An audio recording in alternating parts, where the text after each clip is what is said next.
Hello friends, मेरे इस YouTube channel में आप सभी का स्वागत है। आज हम डिस्कस करेंगे हिम नदीय स्थलाकृतियों के बारे में, अर्थात जो ग्लेशियर है उनसे किस प्रकार के लैंडफॉर्म्स का निर्माण होता है। और इस टॉपिक को 3 पार्ट में बनाया गया है। टॉपिक को पूरा समझने के लिए इसके तीनों पार्ट को आप अवश्य देखें। और आपको अगर ये वीडियो अच्छा लगता है, आप इसे लाइक कीजिए, शेयर कीजिए और सब्सक्राइब कीजिए। आइए अब हम डिस्कस करते हैं हिम नदीय स्थलाकृतियों के बारे में। सबसे पहले हम देखते हैं कि हिमनद या हिमानी है, उससे हमारा क्या तात्पर्य है। हिमनद या हिमानी अर्थात ग्लेशियर पृथ्वी की सतह पर विशाल आकार की गतिशील बर्फ राशि को कहते हैं, जो अपने भार के कारण पर्वतीय ढालों का अनुसरण करते हुए नीचे की ओर प्रवाह होती है। यानी कि जो हिमनद या हिमानी, उससे हमारा तात्पर्य है कि जो उच्च अक्षांशों में जो बर्फ जम जाती है और वो फिर पर्वतीय ढालों में भार के कारण से आगे की ओर बहने लग जाती है, उसे ही हिमनद या ग्लेशियर के नाम से हम जानते हैं।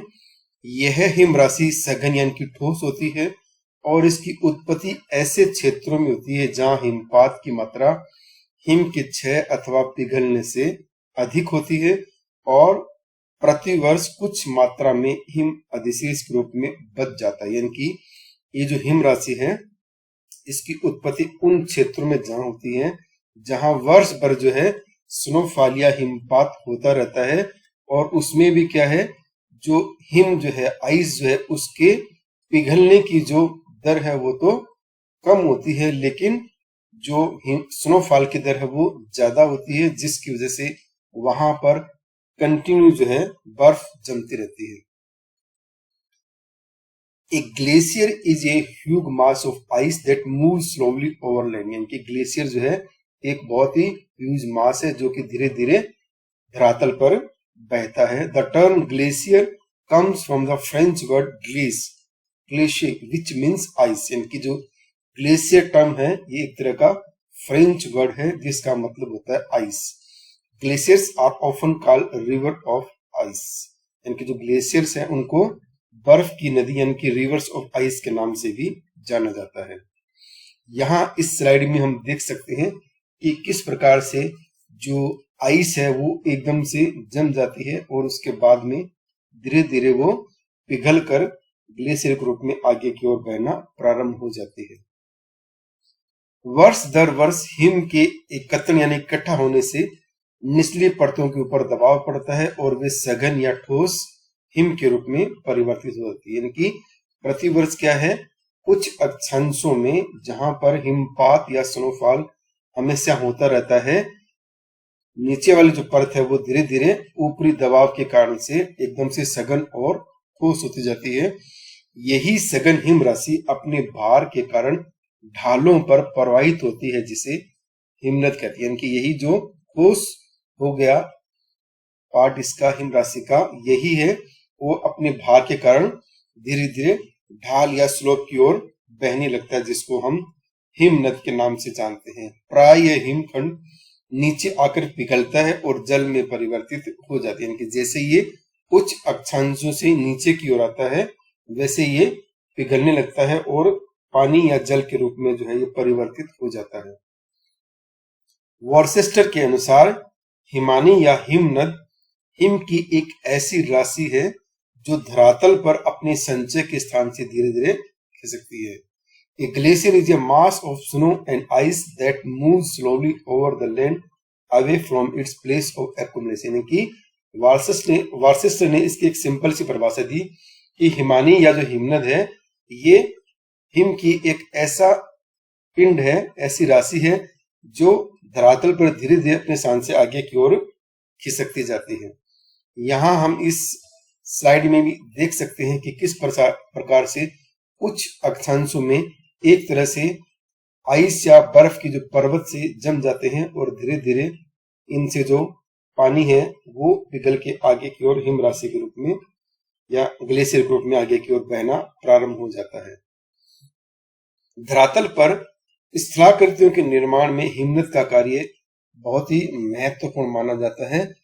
प्लेस्टोसीन युग में हिमनद के दौरान उत्तरी अमेरिका में 40 लाख वर्ग मील, यूरोप में 20 लाख वर्ग मील तथा साइबेरिया में 15 लाख वर्ग मील क्षेत्र हिमनद से प्रभावित हुआ था। यानी कि जो प्लेस्टोसीन युग है उसमें ऐसा कह सकते हैं कि उत्तरी अमेरिका, यूरोप और साइबेरिया में एक बहुत बड़ा क्षेत्र जो है वो हिमनद से प्रभावित हुआ था।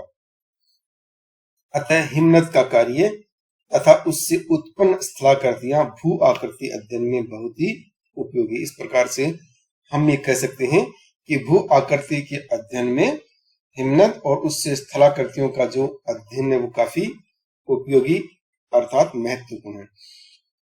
इसी प्रकार हम देखते हैं कि पृथ्वी पर 99% हिमानियां ध्रुवों पर या ध्रुवीय हिम चादर के रूप में, यानी कि 99% जो हिम राशियां हैं, हिमानियां हैं, जो ध्रुव क्षेत्र हमारे उत्तरी ध्रुव और दक्षिण ध्रुव उस पर जो है वो हिम चादर के रूप में जमी हुई है।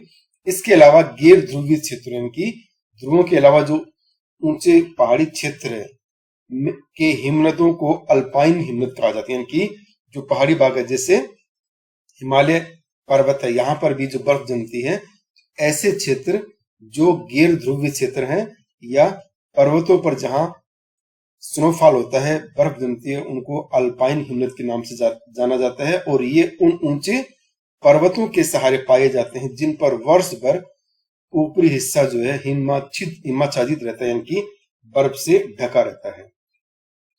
यहाँ इन दोनों स्लाइड में हम देख सकते हैं कि किस प्रकार से जो नॉर्थ पोल रीजन और साउथ पोल रीजन की उत्तरी ध्रुवीय क्षेत्र और दक्षिण ध्रुवीय क्षेत्र में हमेशा जो है वर्ष भर जो है बर्फ यहाँ पर जमी रहती है और साथ में हिमफॉल है, स्नोफॉल है, वो भी यहाँ पर होता रहता है। यहाँ पर ये पूरे विश्व में दिखलाया गया है कि किस प्रकार से जो ग्लेशियर और आइस है उसका डिस्ट्रीब्यूशन जो है वो देखने को मिलता है। यहाँ ये उच्च अक्षांश उत्तरी ध्रुव वाला क्षेत्र है और ये दक्षिणी ध्रुव वाला क्षेत्र है, और बीच बीच में जो दिखा रखे हैं ये पर्वतीय क्षेत्र है जहां पर भी स्नोफॉल जो है हमेशा होता रहता है। ये हिमानियां पृथ्वी की धरातलीय सतह पर मीठे पानी यानी कि फ्रेश वाटर का सबसे बड़ा भंडार, यानी कि जो हिम राशियां हैं ये पृथ्वी के धरातल पर जो फ्रेश वाटर है उसका भी बहुत बड़ा भंडार जो है वो माना जाता है।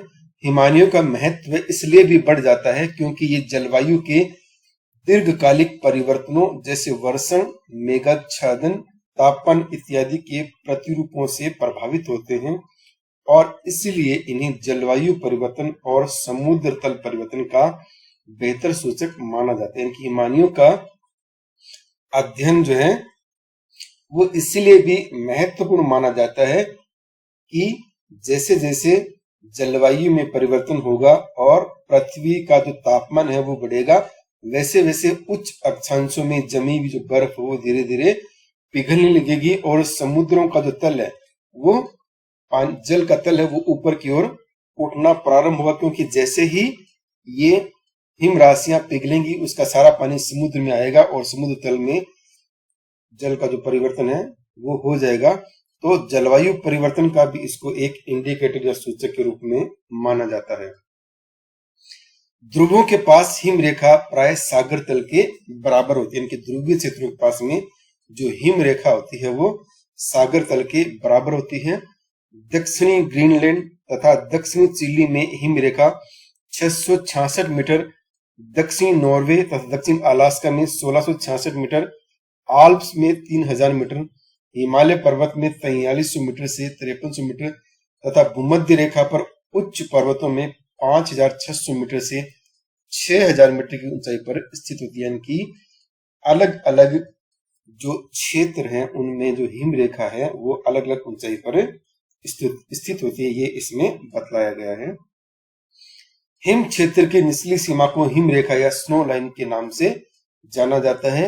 यह वह रेखा होती है जिसके ऊपर वर्ष भर हिम जो है वो जमी रहती है तथा बर्फ पिघल नहीं पाती है। यानी कि जो हिम रेखा है या स्नो लाइन है इसके ऊपर जो है हमेशा बर्फ जो है वो जमी रहती है। हिम रेखा की ऊंचाई भूपृष्ठ के समस्त भागों पर समान न होकर अलग अलग होती है। भूमध्य रेखा से ध्रुवों की ओर चलने पर हिम रेखा की ऊंचाई कम होती जाती है। इनकी जो हिम रेखा है इसकी जो ऊंचाई है वो सब क्षेत्रों में अलग अलग प्रकार से देखी जाती है। हिम रेखा के ऊपर स्थित भाग जो कि सदैव हिम से ढके रहते हैं को हिम क्षेत्र कहा जाता है। कि हिम रेखा के ऊपर वाला जो भाग है जहां पर हमेशा जो है आइस या स्नो जो है वो ढका रहता है उसको हिम क्षेत्र के नाम से जाना जाता है।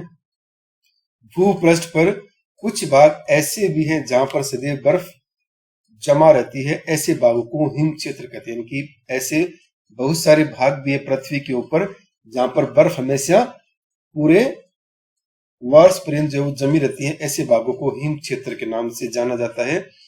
ऑस्ट्रेलिया को छोड़कर सभी महाद्वीपों पर स्थायी हिम क्षेत्र मिलती है। कि ऑस्ट्रेलिया महाद्वीप में हिम क्षेत्र नहीं है, बाकी सभी महाद्वीपों पर स्थायी हिम क्षेत्र यानी कि वर्ष भर वहां पर हिम जो है वो कुछ किन किन क्षेत्रों में जमी रहती है। ग्रीनलैंड तथा अंटार्कटिका भूपृष्ठ के दो सर्वाधिक महत्वपूर्ण स्थायी हिम क्षेत्र यानी कि पृथ्वी के ऊपर जो ग्रीनलैंड और अंटार्कटिका है इनमें हमेशा जो है वो बर्फ जमी रहती है। विश्व में सबसे अधिक रफ्तार वाले हिमनद ग्रीनलैंड में पाए जाते हैं। कि जिनकी जो गति है ज्यादा होती है वो उस तरह के हिमनद जो वो ग्रीनलैंड में ज्यादा देखने को मिलते हैं। यहाँ के कुछ हिमनद गर्मी की ऋतु में 20 मीटर प्रतिदिन के हिसाब से आगे बढ़ते हैं। यानी कि जो ग्रीनलैंड में जो गर्मी आती है, समर आती है, उस समय जो हिमनद है वो प्रतिदिन है 20 मीटर जो है वो आगे की ओर बढ़ जाता है। सामान्य रूप में ग्रीनलैंड के हिमनद प्रतिदिन 3 मीटर की दर से आगे बढ़ते हैं। औसत रूप में एक दिन में ये 3 मीटर की दूरी जो वो आगे तय कर लेते हैं। अंटार्कटिका का बियर्ड मोर हिमनद जो कि विश्व का सबसे बड़ा हिमनद है प्रतिदिन 1 मीटर से भी कम दर से आगे बढ़ते हैं। अंटार्कटिका क्षेत्र में जो बियर्ड मोर हिमनद है और जिसको विश्व का सबसे बड़ा हिमनद भी माना जाता है, ये लगभग 1 मीटर जो है वो एक दिन में आगे बढ़ता है। यहाँ पर हम ये स्लाइड में देख सकते हैं कि जो अंटार्कटिका का बियर्ड हिमनद है वो किस प्रकार का जो है वो दिखलाई देता है और यहाँ पर इसकी लोकेशन भी है वो इस स्लाइड में दिखलाई गई है। स्विट्जरलैंड में नेर द ग्लास हिमनद की दैनिक गति किनारों पर 2.5 सेंटीमीटर से 50 सेंटीमीटर तथा बीच में 50 से 67.5 सेंटीमीटर तक होती है। इसी प्रकार से हिमालय के रोंगपुंग हिमनद की दैनिक गति किनारों पर 7.5 से 12.5 सेंटीमीटर तथा मध्य में 20 से 30 सेंटीमीटर होती है। यानी कि अलग अलग क्षेत्रों में जो हिमनद पाए जाते हैं उनकी जो दैनिक गति होती है वो अलग अलग प्रकार से देखने को मिलती है और ये सारा निर्भर करता है कि वहां स्लोप किस तरह का है, हिम की जो मात्रा है वो कितनी है, टेम्परेचर कितना है, ये बहुत सारे एस्पेक्ट जो है उस पर डिपेंड करता है कि उसकी जो गति है वो कम होगी या ज्यादा होगी। हिमनद आगे बढ़ता है तो उसे हिमनद का बढ़ना, इंग्लिश में इसको बोलते हैं एडवांसमेंट ऑफ ग्लेशियर्स, तथा पीछे हटने वाली क्रिया को हिमनद का निवर्तन रिट्रीट ऑफ ग्लेशियर के नाम से इनको जाना जाता है। सर्वप्रथम स्विट्जरलैंड के निवासी प्रोफेसर ह्यूजी ने व्यक्तिगत पर्यवेक्षण के आधार पर हिमनदों की गतिशीलता को प्रमाणित किया। यानी कि जो स्विट्जरलैंड के जो प्रोफेसर ह्यूजी हैं उन्होंने ये बताया कि जो हिमनद है उनमें भी मूवमेंट होती है और या उनमें गतिशीलता बनी रहती है। हिमनद का अगला भाग जब वाष्पीकरण या पिघलने के कारण नष्ट हो जाता है तो हिमनद पीछे सरकते प्रतीत होते हैं। इस क्रिया को अपक्षरण या अवसान अब्लेशन कहते हैं। कि हिमनद जैसे जैसे आगे बढ़ता है तो वाष्पीकरण या अधिक तापमान के कारण से वो पिघलने के कारण से नष्ट होता है, जिससे ऐसा लगता है कि हिमनद जो है वो पीछे की ओर सरक रहा है। इस क्रिया को अपक्षरण या अवसान या इंग्लिश में अब्लेशन के नाम से जाना जाता है। इसी प्रकार से स्विट्जरलैंड के लुई अगासाजी ने भी हिमनदों की गति के बारे में बहुत सारे अध्ययन जो है वो किए हैं और इनको अपने ढंग से प्रमाणित करने का प्रयास जो है वो किया है। यहाँ हम देख सकते हैं कि जो हिमनद है उसके अलग अलग जोन्स जो है किस प्रकार से वो ऊपरी भाग से बहता हुआ नीचे की ओर आता है, और यहाँ एक्यूमुलेशन जोन है, ये यहाँ इसमें इक्विलिब्रियम जो लाइन है, और ये अब्लेशन जोन है, और इस प्रकार से हिमनद जो है ये आगे की ओर बढ़ता जाता है। अब हम देखते हैं टाइप्स ऑफ ग्लेशियर, ये हिमनद कितने प्रकार के होते हैं। तो पहला है हिमटोपिया, जिसको इंग्लिश में आइस कैप के नाम से जाना जाता है। पर्वतों की चोटियों पर स्थित हिम चादर को हिमटोपी कहते हैं तथा इनके केंद्रीय भाग को हिम गुंबद कहते हैं। इनकी पर्वतीय भागों की जो चोटियां हैं, शिखर है, उस पे जो हिम चादर जमी रहती है उसको हिमटोपी के नाम से जाना जाता है, और इसके केंद्रीय भाग को, जो सेंटर का जो पार्ट है, उसको हिम गुंबद के नाम से जानते हैं। विस्तृत गुंबदाकार हिमपिंड को हिम चादर, यानी कि हिम चादर से तात्पर्य है कि लगभग ये 50,000 वर्ग किलोमीटर में के क्षेत्र में फैली हुई होनी चाहिए तथा इससे कम क्षेत्र में विस्तृत गुंबदाकार हिमपिंड को हिमटोपी के नाम से जानते हैं। जब इन हिम टोपियों से हिम निचले ढालों पर हिमनद के रूप में सरकने लगती है तो उसे घाटी हिमनद के नाम से जानते हैं। कि हिम टोपियां जो है इनसे धीरे धीरे हिम निचले भागों की ओर खिसकने लगती हैं और हिमनद के रूप में आगे सरकने लगती है तो उसे घाटी हिमनद के नाम से जाना जाता है। यहाँ पर हम ये देख सकते हैं कि जो हिम टोपियां हैं या जो आइस कैप है वो किस प्रकार से दिखलाई देती है, और अलग अलग क्षेत्रों में इनकी जो शेप है वो अलग अलग प्रकार की हो सकती है, और ये जो शेप है ये भी स्थायी प्रकार की नहीं होती है, इनमें परिवर्तन जो है वो समय के अकॉर्डिंग होता रहता है। दूसरा है महाद्वीपीय हिमनद, कॉन्टिनेंटल ग्लेशियर। जब किसी विशाल क्षेत्र के हिम के लगातार संचयन के कारण हिम की विस्तृत चादर का विकास हो जाता है तो उस भाग में अलग अलग हिमनद न होकर समस्त भाग एक हिमनद के रूप में होता है। इस तरह के हिमनद का विस्तार सर्वाधिक होता है, इसी कारण से इन्हें महाद्वीपीय हिमनद कहते हैं। महाद्वीपीय हिमनद को हिम चादर भी कहा जाता है। इनकी सिंपल सा इसका तात्पर्य है कि ऐसा कोई हिमनद जो आकार और विस्तार की दृष्टि से बहुत बड़ा हो और एक ही हिमनद के रूप में आगे की ओर बढ़ता हो उसको महाद्वीपीय हिमनद या हिम चादर के नाम से जानते हैं। वर्तमान में सर्वाधिक विस्तृत महाद्वीपीय ग्लेशियर हिम चादर का विस्तार ग्रीनलैंड तथा अंटार्कटिका महाद्वीप पर पाए जाते हैं। इस प्रकार के जो महाद्वीपीय हिमनद है वो ग्रीनलैंड और अंटार्कटिका महाद्वीप में ज्यादा देखने को मिलते हैं। और यहाँ इस स्लाइड में हम देख सकते हैं कि किस प्रकार से एक बहुत ही ग्लेशियर की एक विशाल राशि आगे की ओर बढ़ती है, और ये इस प्रकार की जो आकृति है, इस प्रकार का जो फ्लो है उसको महाद्वीपीय हिमनद के नाम से हम जानते हैं। तीसरा है पर्वत हिमनद घाटी या घाटी हिमनद, माउंटेन और वैली ग्लेशियर्स। पर्वतीय भागों में ऊंचे स्थानों पर स्थित हिम टोपी या हिम क्षेत्र स्नोफील्ड से हिम राशि जब गुरुत्व के कारण निचले ढाल की ओर सरिता के रूप में या नदी के रूप में प्रवाहित होती है तो उसे पर्वतीय हिमनद के नाम से जाना जाता है। यानी कि ऊंचे पर्वतीय भागों में जब गुरुत्वाकर्षण बल के कारण हिम जो है, स्नो जो है, ढाल की ओर नीचे की ओर बहने लगता है या सरकने लगता है तो उसे पर्वतीय हिमनद के नाम से जाना जाता है।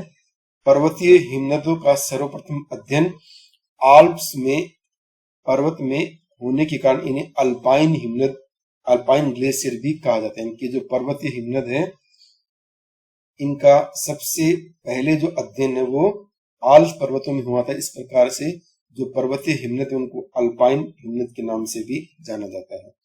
यहाँ पर हम ये देख सकते हैं कि किस प्रकार से स्लाइड में जो अल्पाइन हिमनद है वो आगे की ओर जो सरक रहे हैं या बह रहे हैं। नेक्स्ट है गिरिपथ हिमनद, पेडमोंट। जब पर्वतीय भाग से कई घाटी हिमनद नीचे उतरकर पर्वत के आधार यानी कि बेस या तली फुट पर एक दूसरे से मिल जाते हैं तो उस विस्तृत हिमनद को गिरिपथ हिमनद के नाम से जाना जाता है। यानी कि पर्वतीय भाग से कई घाटी हिमनद नीचे उतरकर और तली पर एक दूसरे से मिल जाते हैं और उनका आकार बहुत लंबा जब विस्तृत हो जाता है तो ऐसे हिमनद को गिरिपथ हिमनद के नाम से जाना जाता है। अलास्का का मेलास्पिना ग्लेशियर इसका सर्वप्रमुख जो है वो उदाहरण है। यहाँ इस स्लाइड में देख सकते हैं जो गिरिपथ हिमनद है वो किस प्रकार से बनता है। यहाँ पर ये सारे ग्लेशियर आ रहे हैं और यहाँ पर जो पर्वत के जो पदीय भाग है, पर्वत फुट का एरिया है, वहां पर सब ये मिल गए और इस तरह से जो मिल गया एक हिमनद के रूप में आगे की ओर बहता है, उसको गिरिपथ हिमनद के नाम से जाना जाता है। इस प्रकार से ये जो हिमनद से संबंधित पहला वीडियो है वो यहीं पर समाप्त होता है।